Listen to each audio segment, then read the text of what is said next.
Hello everyone, welcome back to our channel. This is rocking range. ఈ shop వచ్చేసరికి మా డాడీది అన్నట్టు. ఇందులో మొత్తము 100 రూపీస్ శారీసే ఉంటాయి. ఇటు చూపించు, నన్ను చూపించు, అది కూడా చూపించు. ఇవన్నీ సేమ్ 100 రూపీస్ శారీస్ అండి. ఇక్కడ నుంచి స్టార్ట్ అవుతాయి. దీన్ని అయితే చూడండి, ఇప్పుడు నన్ను చూడండి, దీనిలో ఎన్ని కలర్స్ ఉన్నాయి అన్నట్టు. ఇవన్నీ అదే. ఇటు పక్కన వచ్చేసి ఇవి కూడా 100 రూపీస్. మళ్ళీ ఇవన్నీ లగేజ్ ప్యాక్స్ అన్నట్టు. డైలీ మార్నింగ్ అటు ఇటు రెండు, నన్ను కూడా డైలీ మార్నింగ్ ఇవన్నీ తీసుకొని వెళ్ళడం అన్నట్టు. ఇవి వచ్చేసరికి మనకు చూడండి, ఇవి 70 రూపీస్ లంగాస్ అన్నట్టు. మనకి ఇలా హైట్ వచ్చేసరికి ఇంత వస్తాయి. డాడీ ఇవి 70 రూపీస్ ఏనా? ఇది 100 అట. ఇది 100 రూపీస్. దీంట్లో మనకు వచ్చేసి కలర్స్ అయితే అన్నీ ఉంటాయి ఇందులో. ఏవి 70?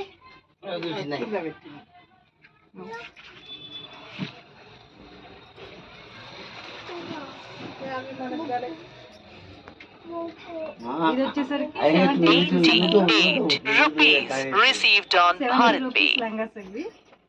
ఇక్కడ చూడండి, ఇవన్నీ అవే.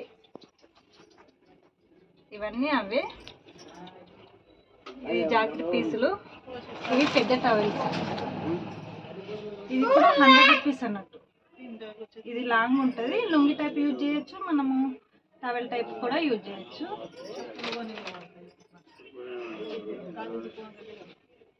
ఇది మల్లేశ్వరి అన్నట్టు. ఈ లంగా చూడండి, ఇది మల్లేశ్వరి అన్నట్టు. ఇది మల్లేశ్వరి లంగా. ఇది కొంచెం హైట్ తక్కువ ఉంటుంది. మళ్ళీ ఇక్కడ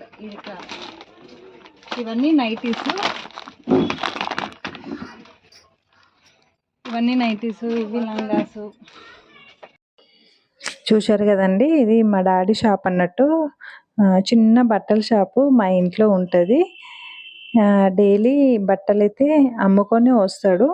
ఇలా మిగిలిన అయితే ఇంట్లో అలా స్టోరు అలా పెట్టుకొని డైలీ చేంజ్ చేసుకుంటూ అలా బండి మీద అయితే అమ్మేసుకొని అలా వస్తూ ఉంటారు. యాక్చువల్గా ఇక్కడ అన్ని 100 రూపాయల శారీసేనండి. 100 రూపాయల శారీస్. లంగా అయినా 100 రూపాయలు, 70 రూపాయలు అలా ఉంటుంది. టవల్స్ కూడా చిన్నవి 100, చిన్నవి 70, పెద్దవి 100 అలా ఉంటాయి అన్నట్టు. చాలా బాగుంటాయి. మంచి మంచి కలర్స్ ఉంటాయి. అన్ని పువ్వులు ఉంటాయి. ఊర్లల్లో నిజంగా పల్లెటూర్లలో చాలా మందికి అలాంటివి నచ్చుతాయి కదా. మార్నింగే తొందరగా లేచి అలా వెళ్తాడు అన్నట్టు. చూడండి ఎంత చిన్న షాపు. మేము చాలా మిడిల్ క్లాస్ వాళ్ళమండి. మా ముగ్గురిని అయితే చాలా కష్టపడి పెంచారన్నట్టు. ఆల్మోస్ట్ అందరు పేరెంట్స్ అయినా అలాగే. కానీ కొంచెం మన ఆర్థిక సిచ్యువేషన్ని బట్టి కూడా మనం కొన్ని అంటే ఇంట్లో కొన్ని ప్రాబ్లమ్స్ చూడడము, ఫేస్ చేయడము, అవన్నీ మేము ఆల్మోస్ట్ అన్ని చిన్నప్పుడే భరించి ఉన్నామండి. అందుకే మాకు ఇప్పుడు కష్టపడడం అన్నా, రూపాయి సంపాదించి పక్కకు పెట్టుకోవడం అన్నా చాలా ఇష్టము. అలా బిజినెస్ కూడా మా డాడీదే మాకు ఒంటికి వచ్చిందేమో అని అనుకుంటాను. అలా ఈ వయసులో కూడా తను అసలు చాలా కష్టపడతారు. ఒక్కొక్కసారి బాధ అవుతుంది. కానీ కొన్ని రోజులే కదా అన్నట్టు వాళ్ళకి అంటే ఎంత ఎనర్జీ ఉంటుందో వాళ్ళకే తెలుస్తుంది కదండి. అంటే చేతనైనంత కాలం కష్టపడతా, మళ్ళీ చెయ్యను అని వాళ్ళు ఒక క్లారిటీ తోటే అంతవరకును కూడా మీదేసుకొని చేస్తారు అని అన్నట్టు అనిపిస్తుంది. అందుకే నా దగ్గరకు వచ్చినప్పుడైనా, అక్కడికి వెళ్ళినప్పుడైనా ఇంజెక్షన్స్ ఇవ్వడమో లేకపోతే గ్లూకోజ్ పెట్టడమో అలా చేస్తూ ఉంటాను అన్నట్టు. యాక్చువల్గా ఇంకా స్టాక్ కొత్తది వచ్చింది. ఇక అక్కడికి వెళ్ళినప్పుడు మనకి ఏం పని ఉంటుందండి, చీరలన్నీ చూసుకొని ఏదో ఒకటి చూసుకొని పక్కకు పెట్టుకుంటాం. మళ్ళీ కొద్దిగా కాగానే ఇది వద్దు అని మళ్ళీ ఇంకొకటి పడతాం. అలా నేను ఫస్ట్ ఈ సారీ అయితే కలెక్ట్ చేసుకున్నాను. సెలెక్షన్ చేసుకున్న తర్వాత మళ్ళీ పక్కకు పెట్టేసి నచ్చలేదని ఇక చూద్దాం అన్నట్టుగా అలా పెట్టేశాను.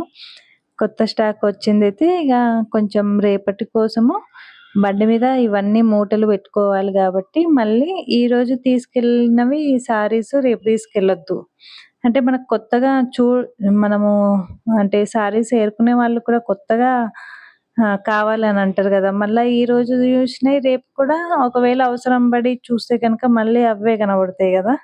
అందుకే అలా డాడీ ఆహ్, అమ్మిన తర్వాత ఇంటికొచ్చి మళ్ళా ఇట్లా ఎక్స్‌చేంజ్ చేసుకొని, మళ్ళా కొత్తవి పెట్టుకొని అలా మూటనైతే కట్టేసుకుంటాడు. కానీ ఒక్కోసారి అసలు చలికి, వానకు, ఎండకు అలా పోతూ ఉంటే అసలు మనం ఎక్కడ ఉన్నా గానీ వాళ్ళకి ఫోన్ జేసి ఎక్కడున్నావు? ఇంకా వెళ్ళలేదా? అని అడుగుతూ ఉంటాం గదా! వర్షం పడ్డా గానీ పోయిండ్రా డాడీ ఈరోజు బట్టలమ్మనీకి అని తెలుసుకోవడము. లేకపోతే మా డాడీ అయినా పోకపోతే ఇక్కడ వర్షం పడుతుంది నేను పోలేదు అక్కడ పడుతుందా అని మా గురించి తెలుసుకోనీకి మాకు ఫోన్ జేయడము. అసలు ఇలాంటివి కంటిన్యూగా జరుగుతూనే ఉంటాయి. ఇక్కడైతే ఇవి లుంగీ అండి. ఇది 100 రూపీసే లుంగీస్. కానీ బాగా ఎక్కువ హైట్ ఉండి ఉన్న వాళ్ళకైతే లుంగీ ఇది రాదు. నార్మల్‌గా ఉన్న వాళ్ళకైతే అబ్బాయిలకు లుంగీ అయితే వస్తది. మా రేయాన్స్ అయితే అటు ఇటు మధ్యలో ఎన్ని సార్లు తిరుగుతున్నాడో అసలు మడత పెట్టకుండా. అదన్నమాట. ఇగ రాఖీ పండగకి నేను ఎప్పుడో ఒకసారి పోతాను గానీ, అసలు ఈ షాప్ అంతా మీకు చూయిద్దాము అని అనుకున్నాను. కానీ ఇన్ని రోజులు అసలు గుర్తు లేకుండే. మొన్న ఖాళీ రాఖీ పూర్ణం రోజు ఎళ్ళాను గాబట్టి, ఒకసారి చూయించొచ్చు మా షాప్ అయితే అన్నట్టుగా నేను ఇలా మీకు వీడియో అయితే చేశాను. ఇలా అన్ని బట్టలన్నీ సెట్ చేసుకొని లంగలు, లుంగీలు, సారీసు ఒక్కొక్క మూటలు అలా పెట్టుకొనైతే మార్నింగే 5:30 కాంగానే 5:30-6 అలా రెడీ అయిపోయి వెళ్ళిపోతారు. ఇదేమో కొత్త స్టాకు. అసలు ఇలా కొత్త స్టాక్ రాగానే మా కాలనీ ఉన్న వాళ్ళందరైతే వచ్చి ఒకవేళ నచ్చినయైతే చూసుకుంటారు. ఎందుకంటే అమ్మడానికి బయటకెళ్ళిపోతే మళ్ళా మంచి మంచి ఐటెమ్స్ కూడా కొన్ని పోతాయి గదా! అట్లా అన్నట్టు. ఇలా కొత్త స్టాక్ అయితే తీసి మళ్ళీ అన్నీ సెట్ చేస్తుండైతే మళ్ళా నేను ఈ సారీ పక్కకు పెట్టుకొని మళ్ళా ఇంకో సారీ కూడా నేను సెలెక్ట్ చేసిన. అలా 2, 3 సెలెక్ట్ చేసిన తర్వాత ఇగ నాకే చిరాకనిపిచ్చి అసలు ఏది తీసుకోకుండా వదిలేశాను. మళ్ళీ ఏమన్నా పండగలు ఉన్నాయనుకోండి అసలు మనకు పెట్టేటివి ఉన్నా గానీ ఇప్పుడు పెట్టడానికైతే మనకివి తక్కువలో ఉన్న సారీసే పెడతారు. ఎందుకంటే పల్లెటూర్లలో మరీ ఎక్కువ రేటునైతే పట్టుకొనైతే పెట్టేటివి అయితే పెట్టరు గాబట్టి అలా తక్కువలో ఉన్నయే పెడతారన్నట్టు. ఇక్కడైతే రేయాన్ష్ ఆడుకుంటుండు. నేను ఇక్కడ షాప్‌లో కూర్చొని సారీస్ అన్నీ చూస్తుంటే ఇక్కడ మంచిగా ఆడుతున్నాడు. ఇదండి ఈరోజు మా డాడీ షాప్ అయితే ఎలా ఉందో నాకైతే కామెంట్ సెక్షన్‌లో కామెంట్ చేయండి. నచ్చితే గనుక లైక్ చేయండి. ఛానల్‌ని సబ్స్క్రైబ్ చేయండి. నెక్స్ట్ ఎళ్ళినప్పుడు మాత్రం ఈసారి ఫుల్‌గా మంచిగా షాప్‌నైతే తీస్తాను. ఓకే అండి. బాయ్.